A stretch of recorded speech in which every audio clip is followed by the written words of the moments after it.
thanks and welcome back. If your product is not moving and you want to claim the love and commitment that you so richly deserve in the next 12 months, this newsletter is for you. I'm going to be sharing with you 8 essentials that you can tap into to claim the love and commitment that you deserve in the next 12 months.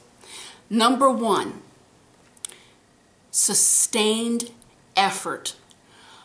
Almost anything that you want on this earth you can have if you're willing to sustain the effort to get it. Finding love and commitment in the world we're living in today is like shopping at TJ Maxx. There's lots of quirky and ill-fitting little outfits on the rack, but that winning item is there. You just have to be on guard not to become so frustrated and leave the store before you claim it. Because you know what? If you walk away, someone else is going to get your prize. I am a veteran shopper. If there was a Purple Heart or something similar to the Purple Heart that could be awarded for dealing with the ups and downs of dating and relationship, I would have that. I know what it's all about. I was 37 before I met my husband. So I've been there, and had I not sustained the effort, it never would have happened. So do yourself a favor, make the commitment. Make your commitment, as I had to do and tell myself many times throughout those years. You know what? You are worth it. We're going to sustain our effort and we're going to claim this prize that we deserve. Number 2, heal before you start to deal.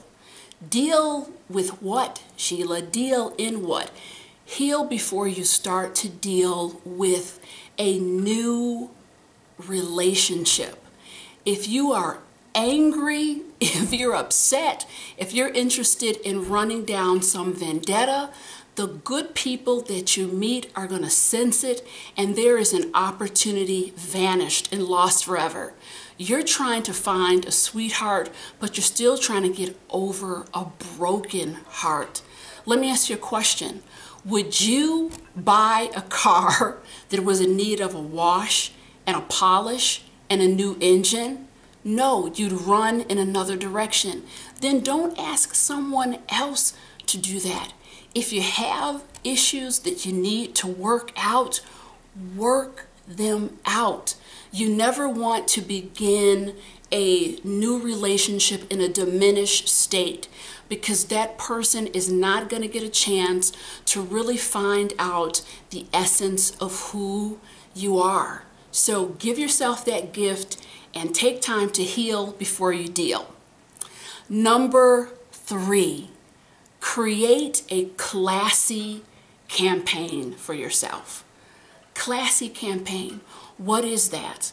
If you are open to meeting a lovely person and you want a committed relationship, you shouldn't be the only one that's aware of that. Your friends and family should know as well.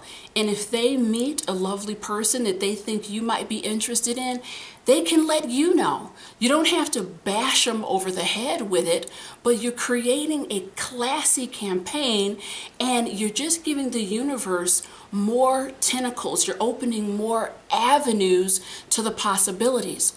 Another way to create a classy campaign, create campaign with the universe around you. Do something that sends out a signal.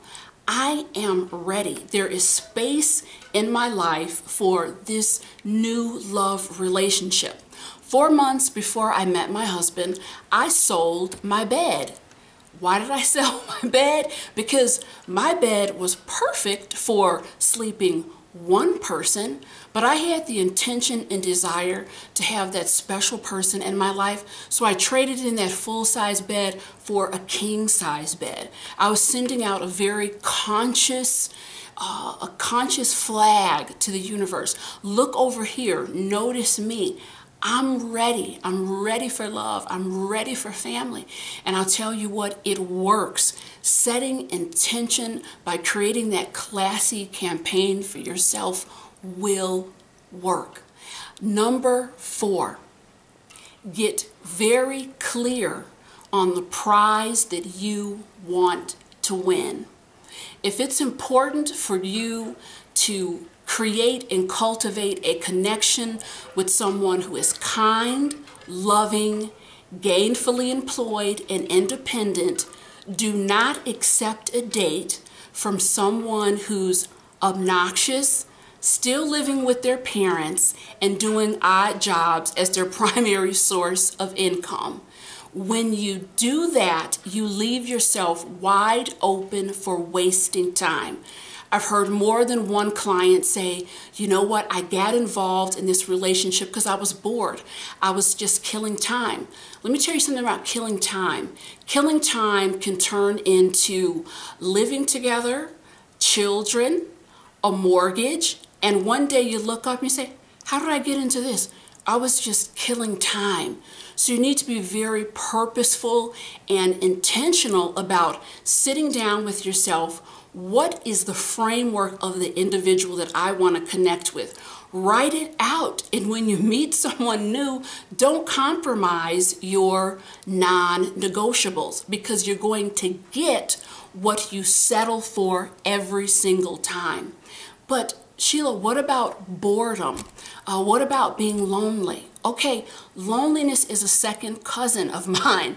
I told you already, I spent a number of years on the single scene. I had to learn to negotiate that lonely time, that downtime. But I tell you what, I did learn how to do that. And what I know beyond a shadow of a doubt, you are better off investing in yourself, bettering yourself, spending time developing those deep relationships with your friends and your family, than killing time with someone who's not worthy of that time in the first place. So keep that point in mind. Number 5, don't be the diamond hidden away in a vault.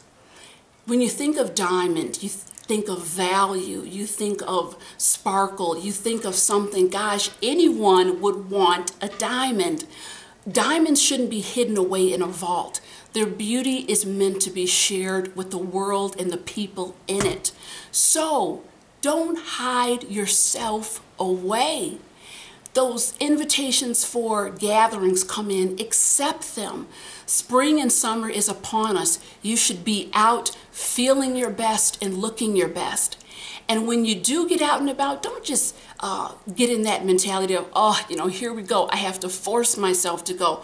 Flip the script, change your perception, and say to yourself, you know what? I'm getting ready to go to this gathering. I'm going to get myself out and about because it's good for my soul. I'm going to air out my soul today. And that's a very different feeling than, oh, I have to go to another event. Next essential, if you're confident, you are halfway there. Now I'm going to tell you something that may sound a little bit controversial. I don't want you to focus on becoming more confident in the area of dating and relationships. Dating and relationships makes everyone crazy. Almost everyone is on shaky ground when it comes to this area. But I want you to focus on becoming confident and growing your passion in the areas of life that interest you.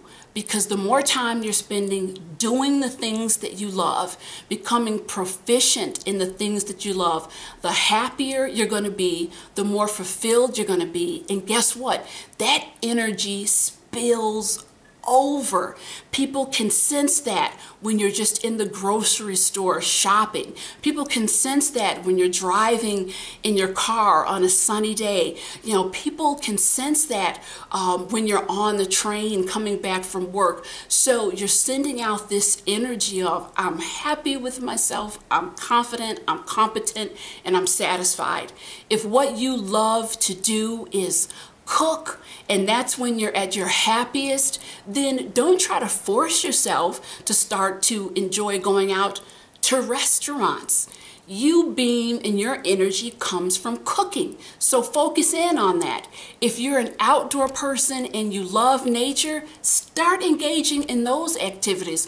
Don't hide yourself away inside. So again, the more things that you're connected with, that you love and that you're interested in, that is the energy that's going to glow, and people are attracted to that energy. It serves as a magnet. And by the way, it also makes you a more interesting person.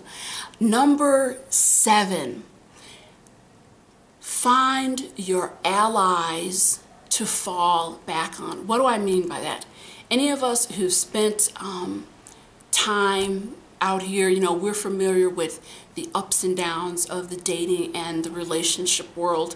You need to be connected with people who love you and people who care about you. When you need to vent, they're there, and those relationships are rich and they really give you that cushioning, because let's face it, things don't always go as we plan, but at least you have that support. So cultivate those relationships. And number 8, this is a point that a lot of people don't talk about, but I feel like I need to. I want you to make sure, no matter how you're meeting these folks, whether you're meeting them through friends, whether you're meeting them at parties, events, if you're doing online dating, speed dating, above all else, be safe. Follow your gut instincts.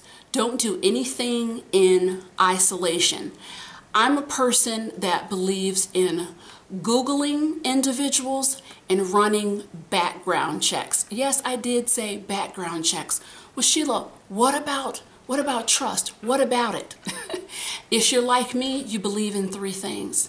I believe in God, I believe in death, and I believe in taxes. Everyone else is subject to the background check. I thank you so much. I hope these tips work well for you, and I'll see you next time. Bye.